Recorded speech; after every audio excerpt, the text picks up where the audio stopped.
Here are the solutions for the book problems from section 10.6. So we now have a few tests at our disposal, and we also know about alternating series. What we know about alternating series is that for an alternating series to converge,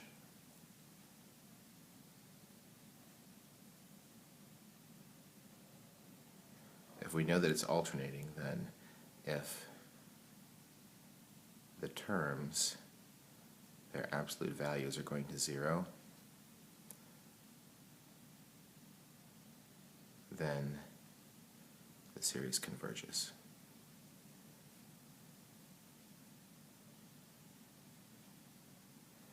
And this business about converging absolutely or conditionally is about looking at the series as a non-alternating series, like forgetting about the sign flipper, and seeing if it still converges or not. If it still converges without flipping, then it converges absolutely. And the sense of absolutely is not a colloquial sense of absolutely, it's like a math sense, the absolute value. In other words, if we make all the terms positive, ignore the sign flipping, then it still converges. And if it doesn't converge in that way, then we say it converges conditionally. And the condition is the condition that it's alternating. So I know it's a lot to get your head around conceptually, but important to try to do that. So we're going to bring all of our knowledge, previous knowledge about series to bear on these problems. So at number 27, we have the series from k equals 2 to infinity, and whether we use k or n, it doesn't matter, right?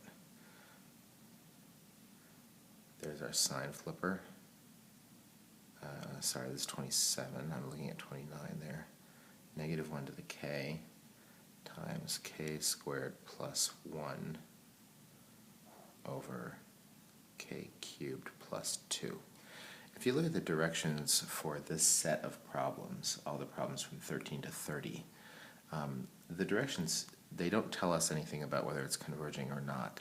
So we do have to check that out first. So ignoring the sign flipper and just looking at what the terms are doing here, are the terms going to 0? And we have a k squared on the top, k cubed on the bottom. So the terms are going to go to 0 because we have a higher power on the bottom. So the terms do go to 0, and that means that since it's alternating, the series does converge. That's all we need to know for it to converge. So it converges. Now, to follow up with that, we need to investigate the series as if the sign flipper wasn't there.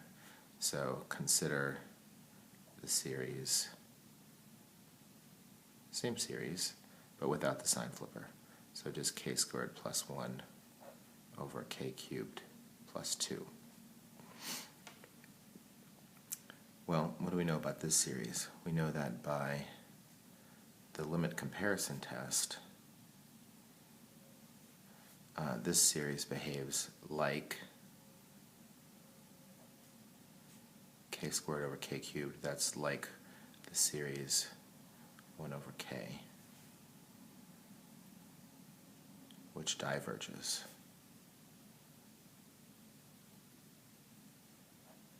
Why does it diverge, or what knowledge are we drawing on there? Because this is a p series, or p is equal to 1. Or you could also say it's the harmonic series, right? That one has a name. So this is going to behave like the harmonic series, and that diverges. So what does that mean? That means our original series, which we know converges because it's alternating and the terms are going to 0, since the absolute value of the terms diverges, then we say that this series converges conditionally.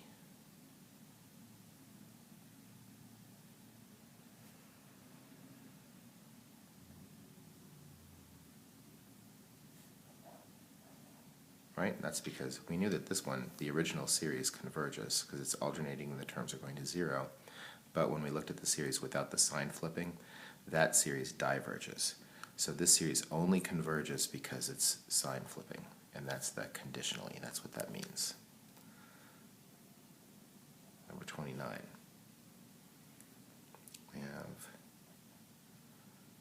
k equals 2 to infinity again. Doesn't matter that we're, oh, sorry, no it doesn't. K equals 1 to infinity, but that does not matter. It would matter if they asked us to write out a few terms, but we're not being asked to do that here.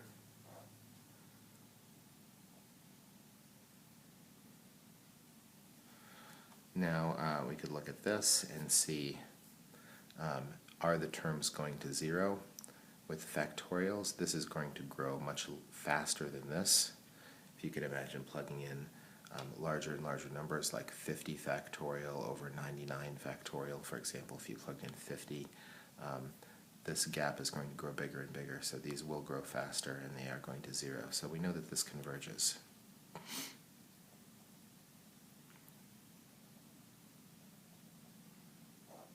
But does it converge absolutely or conditionally? So to figure that out, we're going to do the ratio test on the positive version of the terms.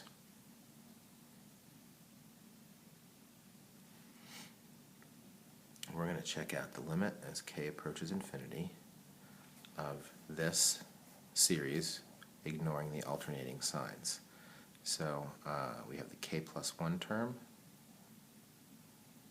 over the, sorry, and I want to be careful here when you plug k plus 1 in here. Maybe I'll just write this out.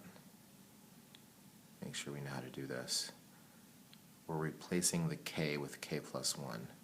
And that's what we have there. And then divided by, which is the same as multiplying by the reciprocal, 2k minus 1 factorial over k factorial. Now 2 times k plus 1 is 2k plus 2 minus 1. So that's 2k plus 1 factorial. So when we go ahead and cancel out our factorials, here we have k plus 1 factorial over k factorial. That gives me a k plus 1 on the top. And then here, 2k plus 1 factorial looks like 2k plus 1, and then times 2k, and then times 2k minus 1. So it's not until we get to 2k minus 1 that everything cancels out. So there's 2 terms left here that didn't cancel. 2k plus 1 times 2k. Right? And then everything else below that will get canceled out by the 2k minus 1 factorial.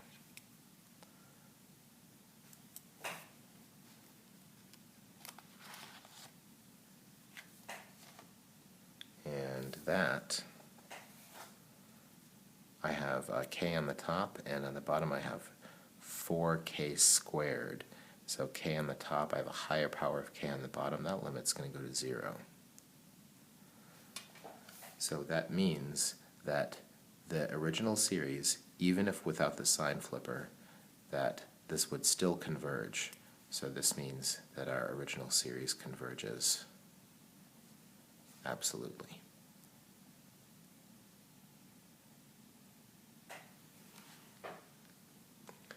And I would like to point out here that there's a potential confusion, maybe, possibly, when you get to this point to look at this and say, wait, this is k over k squared. That would be like 1 over k. But this is not the series itself. This is the result of the ratio test. So we have to be careful not to confuse what we get here with what the original series is. This is the result of the ratio test. Here we're just interested in what this limit is, right? Not in this as a series. That's not what's going on here, right? This is not some version of this series. This is the result of the ratio test performed on this series. So here, there's a higher power on the bottom, so we're going to 0. So this converges absolutely.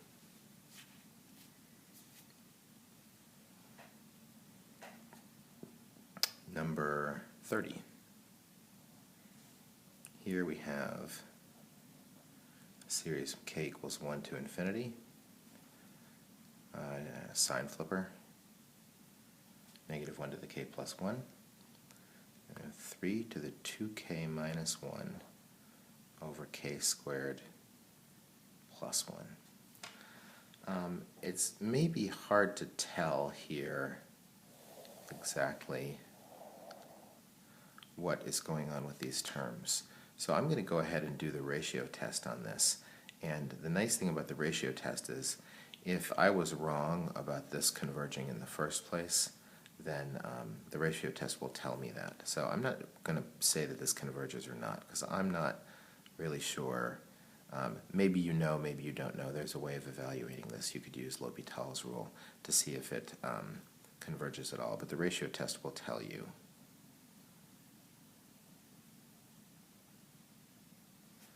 So the ratio test on the absolute value of the terms. We're interested in the limit, as k approaches infinity, of the k plus 1 term. That's 3 to the, just like we had before here with the 2k minus 1. When I plug in k plus 1 here, that's going to be 2 times k plus 1. That's 2k plus 2 minus 1. That's 3 to the 2k plus 1. Right? I skipped an algebra step there. You can put that step in if you want. And then on the bottom I have k plus 1 squared plus 1 divided by the reciprocal, or divided by the k term rather, which is the same as multiplying by the reciprocal. It looks like that. So what do we get when we start canceling out? I have 2k minus 1 threes and 2k plus 1 threes. The difference between those two numbers is 2. This is 2 bigger than this, right? This is minus 1, this is plus 1. So there's 2 extra 3's on the top. On the bottom, well, I don't think I can do any canceling there. I've got k squared plus 1. And then on the bottom I have, if I multiplied this out, it would be k squared plus 2k plus 1, and then plus another 1. That's what that would look like if you FOILed that out and added the 1. So on the bottom, I have k squared, and on the top, I have a k squared. That's highest power, top and bottom, and the coefficients are a 9 on here and a 1 here. So this limit is 9. It tells me a couple things. It tells me that when I take the absolute value of the terms here, that the ratio test is giving me something that's bigger than 1, so that this diverges. But it also tells me that in my original series here, these terms were not getting smaller and smaller to 0, right? These terms are actually getting bigger and bigger and alternating. So this original series diverges.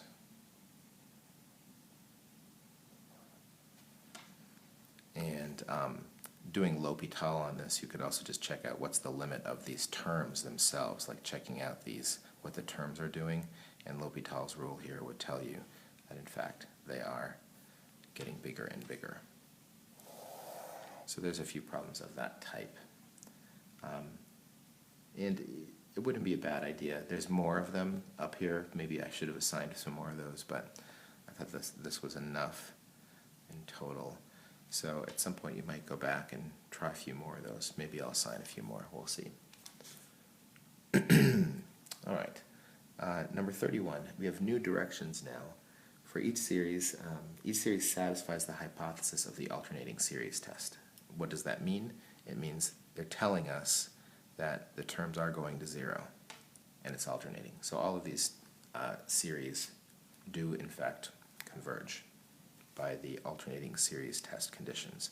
Terms are going to 0 and it's alternating, so they converge. What they want us to do is, for the stated value of n, find an upper bound on the absolute error that results if the sum of the series is approximated by the nth partial sum. That's a mouthful.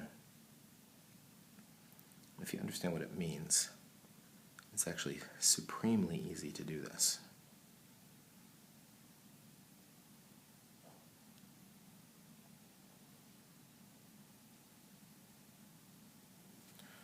So what does this mean? It means that we are going to do an approximation here using this many terms, right? The nth partial sum. So if you wanted to write that out, what that would look like is we're trying to approximate this. You could write out the first 7 terms. 1 minus 1/2 plus 1/3 minus 1/4 plus 1/5 minus 1/6 plus 1/7. This is the what we would call S7. It's the seventh partial sum. It's the sum of the series, but not using all infinitely many of them, just using the first 7. And what we know is that when we do this kind of approximation, that the difference between the actual sum, which we call S, and we know it converges because it satisfies the conditions of the alternating series, the hypothesis of the alternating series test. We know that the partial sum, the difference between these, the absolute error, is less than the next term. And what's the next term here? It's just 1 over 8. Right? That's what this means. It means that if we use this approximation for this sum, since it's an alternating series, we can't be off by more than what that next term is. So really we're just looking for that next term here. That's all.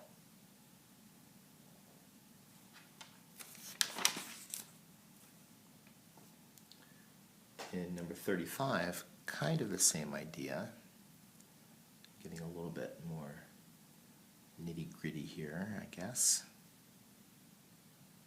They want us to look at this series here. It's actually the same series, isn't it? The alternating harmonic series. Excuse me. And they want us to figure out, find the value of n for which the nth partial sum is ensured to approximate the sum to the stated accuracy. And the accuracy they want the absolute error. They say error in here, but I'm going to say that's what the error is, right? They want that error to be less than 0.0001. Right? And I know that for this to be true, that I know that that absolute error is always less than the absolute value of the n plus 1 term, right? One term past that, and I would like that to be less than 0.0001. So this is the part of this little inequality that I can work with. I know what the terms look like. Now there's an absolute value sign here, so I'm going to ignore the sign flipper, right? That will take away the absolute value sign. So this leads to the inequality 1 over k,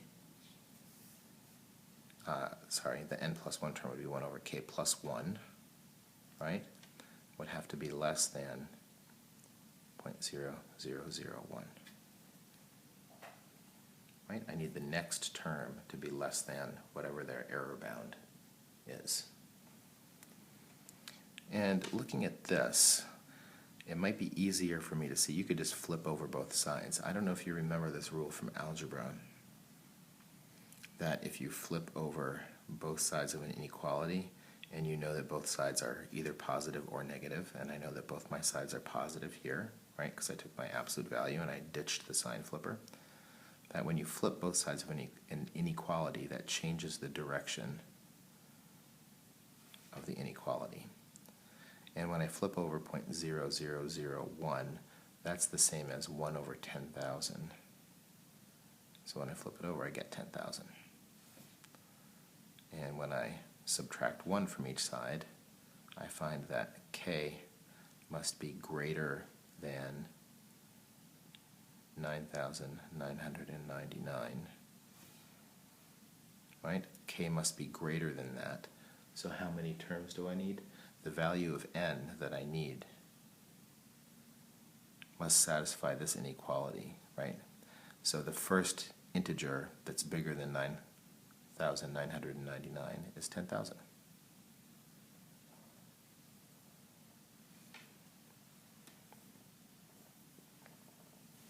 Sorry, I lost you there, didn't I? There we go.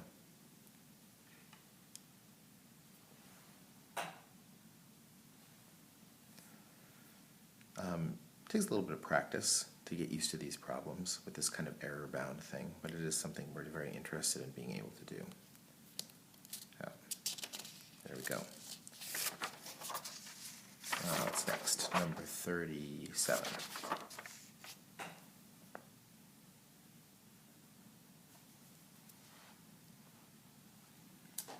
What do we have here?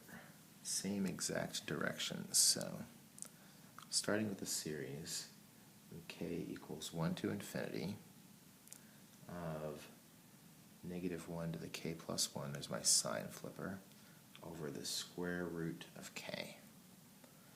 And I want that to be accurate to 2 decimal places. 2 decimal places means that it has to be halfway in between the decimal place past the second one, right? In other words, it has to round correctly. So for the error,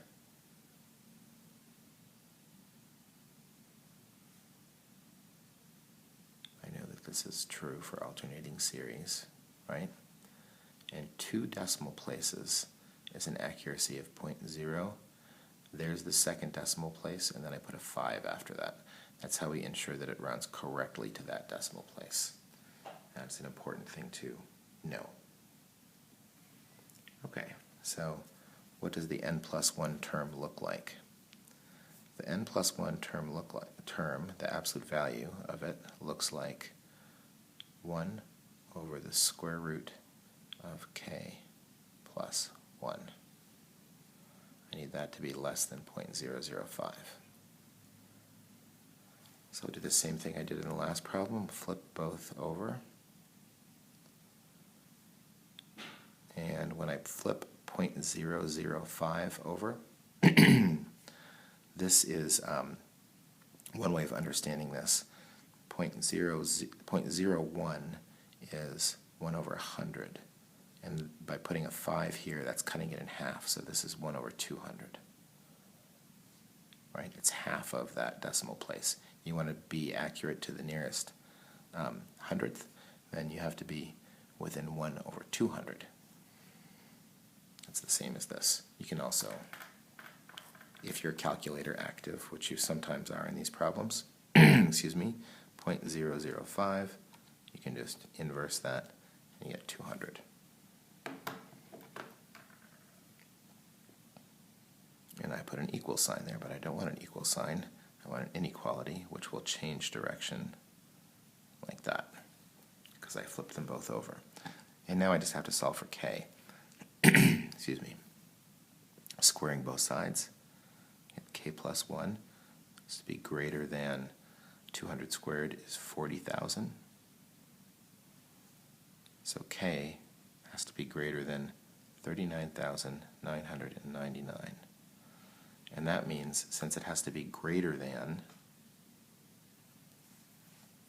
we need one more than that, the next integer.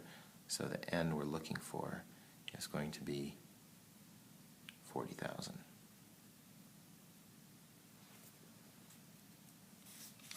Right?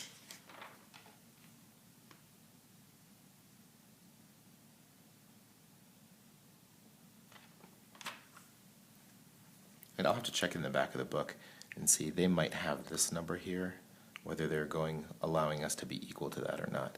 But I'm going to make that strictly greater than, so that would mean we'd have to go to the next term. The n that we're looking for is 40,000. So let me just summarize what that result means. It means that if you want to know, we know by the alternating series test, since these terms are getting smaller and smaller to 0, and because it's alternating, we know that this series will converge. By the way, it converges conditionally, because without this, it's a p-series with a p of 1/2, right?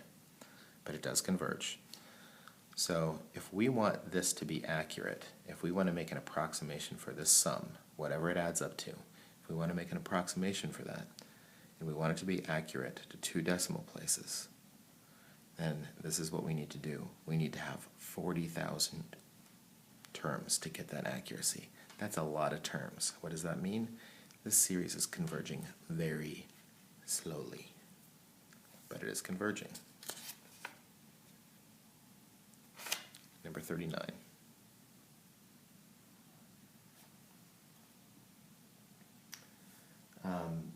Directions here say find an upper bound on the absolute error that results if 10 terms are used to approximate the sum of the given geometric series. And then they want us to actually compute 10, the sum, and compare it with the exact sum. So I'm checking out to see how well it works. So the series here is 3/4 minus 3/8 plus 3/16 minus 3/32, and so on, like so. And I think since it's only 10 terms, I suppose we could just write them out. It's kind of a lot of terms to write out, and the numbers are going to get kind of big, but we could do that. So plus the next term would be 3 over, these are just doubling on the bottom, 64, 128, 256, oops, I'm going to keep track of my signs, 512, and 1024. That's 1, 2, 3, 4, 5, 6, 7, 8, 9, 10. And then because we're going to be doing this approximation, I need to know what the 11th term is, because that's my error. Right, so here's my 10 terms. If I use these 10 terms to approximate the sum of the series, I won't be off by more than this. So the upper bound is the actual sum of the series will differ from the 10th partial sum by not more than the absolute value of the next term, the first term that I didn't use here. Right? So there's my upper bound. That's the answer for the first part of the question.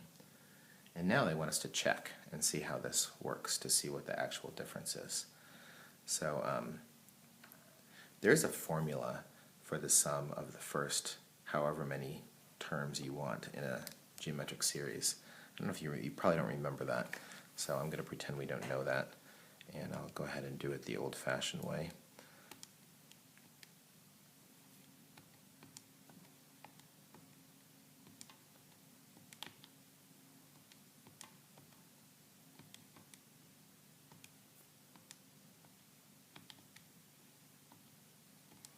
And this exercise is really not about just seeing how dutifully you can enter numbers into your calculator. It's really more about checking this idea and making sure that it actually works.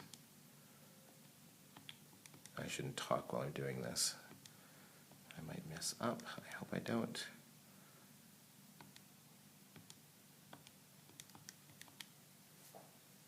All right, so I think I'm good there. So that the S10 is 0.4995. Oh, I guess I'll keep a couple more places just for fun here. And then what about the actual sum? Well, the actual sum of a geometric series, we know how to compute that. The actual sum is equal to the first term over 1 minus r. First term's 3/4 over 1 minus the multiplier. Looks like it's negative 1/2 rather. It's alternating, right? And it certainly looks like it's going to be 1/2, doesn't it? So that's 3/4, and then 1 minus 1/2 is 1 minus negative 1/2 is 1 plus 1/2, which is 3/2. So indeed, the actual sum is 1/2. And the error bound here for an alternating series is telling me that this error, the difference between these, is not bigger than 3 over 4096. And so as to compare this, I'm going to go ahead and divide that out too. 3 over 6 is 0.00073 2. So I'm going to go ahead and do that so I can compare them. So 1/2 minus 0.4995117 is 0.000488. And that is in fact less than this. Right, and you can see it's fairly close, right? It's like in the same order of magnitude. So it's giving us a pretty good idea of what that error bound is. So that's messy, but it's good to get your hands dirty here and figure out what's going on. Why?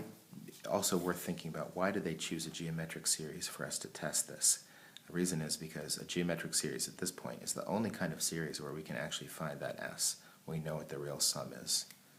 All other series are mysterious to us. We know that they converge, maybe, because of our various tests, but we don't know what they converge to. All right, number 40. Same idea. 1 minus 2/3 plus 4/9 minus 8 over 27. I'm going to keep writing because I'm going to actually add them up with my calculator.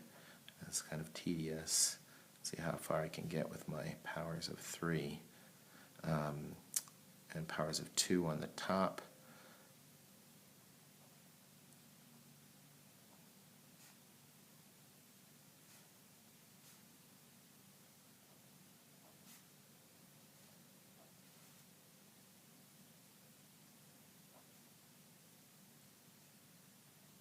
And let's see, 1, 2, 3, 4, 5, 6, 7, 8, 9, 10. So this is the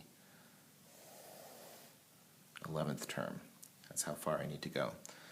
All right, so 243, 729, 3,000. No, okay, sorry. I don't want to give you a wrong number there. So 729 times 3, oh dear, 2187 times 3, 65, 61 times 3 is 19,683, and then last 59,049. I'm going to leave the dirty calculator work to you, and I'll just write out this. What we know is the actual sum minus the sum of the first 10 terms, that's these 10 terms, must be less than the absolute value of the next term, which is 1,024 over 5,000, 59,000 rather, and 49. That's what we know. And we'll just go ahead and calculate that. So the actual sum of a geometric series, first term over 1 minus r, first term over 1 minus the multiplier is negative 2/3. If the signs are flipping, the multiplier is negative. So that's, on the bottom here, that's 1 plus 2/3, that's 5/3. 1 over 5/3 is 3/5. So I know that whatever this sum is, you can try that in your calculator, that it differs from 3/5 by not more than this number. And we can do that as a decimal if we want. So 1024 over 59,049.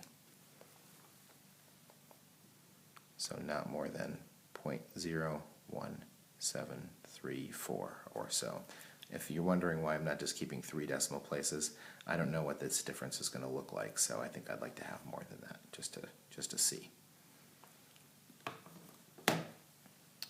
Okay. And then 2 more, 41 and 43.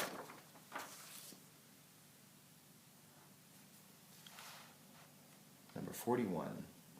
Now, each series satisfies the hypothesis of the alternating series test. That means it's alternating and the terms are going to 0, so we know it converges. Approximate the sum of the series to 2 decimal place accuracy. So the first one we have this. This is an important series for later on. We'll learn more about this one, and so on. And we want 2 decimal places of accuracy. So 2 decimal places means that we want our error to be less than 0.005. Right? And you know what? I should write this. Let me just write it this way. We want the error to be less. We know that that error is going to be less than the next term, and we want that to be less than 0.005. This is the real inequality that we want. So we're looking for the first term that we can find that's less than 0.005. So this is just 1/6. This is 1 over 120. You can check that, but that's not less than this. Right? It's close. Can you see that?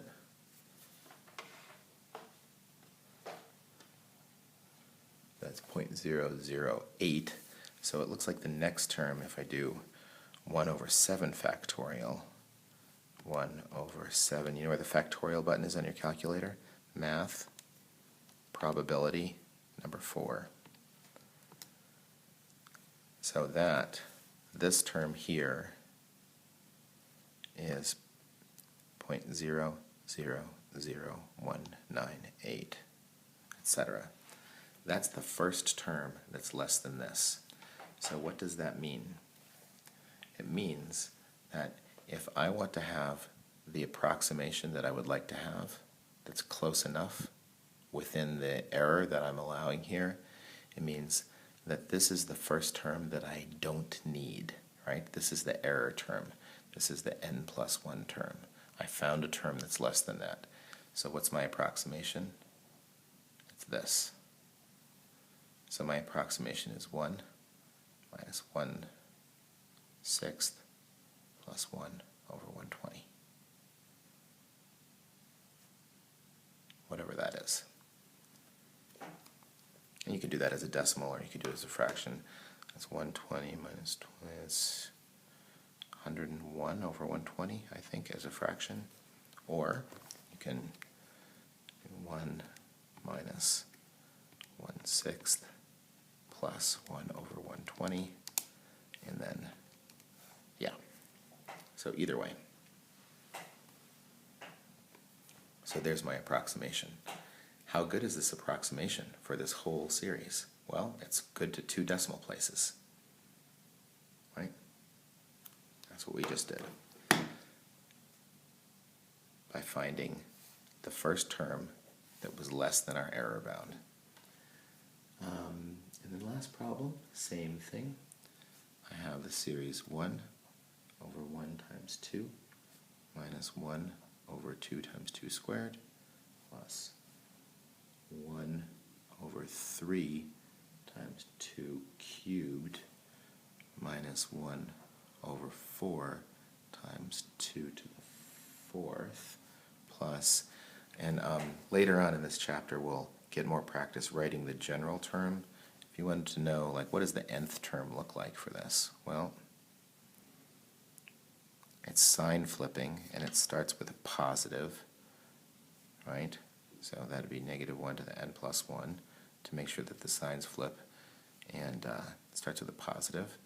And it looks like the terms look like 1 over, this first number is n, 1, 2, 3, 4, n times 2 to the 1, 2, 3, so 2 to the n.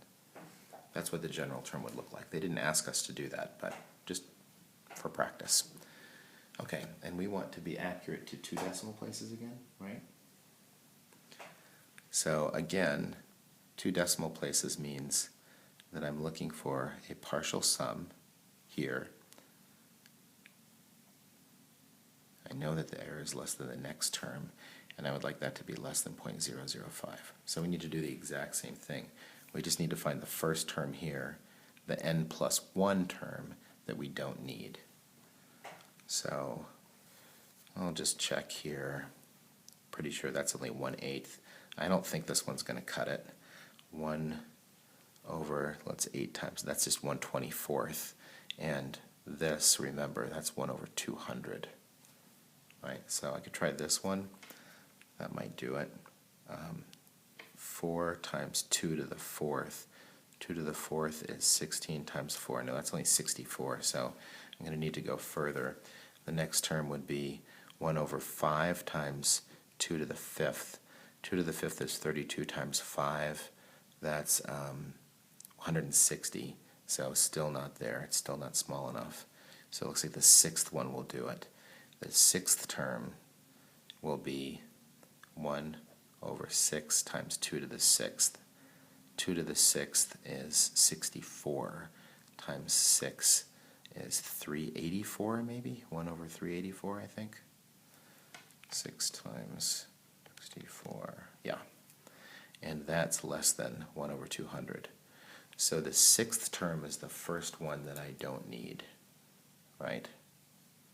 That's the first term that's less than this, which means the partial sum that I need, that's the n plus 1, will be the 5th partial sum. So my approximation is the first 5 terms of this. It's, I need 5 terms to get my 2 decimal place accuracy. So that's 1 over 2 minus 1 over 8 plus 1 over 3 times 8 is 24 minus 1 over 4 times 16 is 64 plus 1 over 160. Right? That's my sum. And then you can go ahead and find that if you want. That's what it is, right? 1/2 minus 1/8 plus 1/24 minus 1 over 64 plus 1 over 160. And you want it as a fraction? Oh dear. 391 over 960.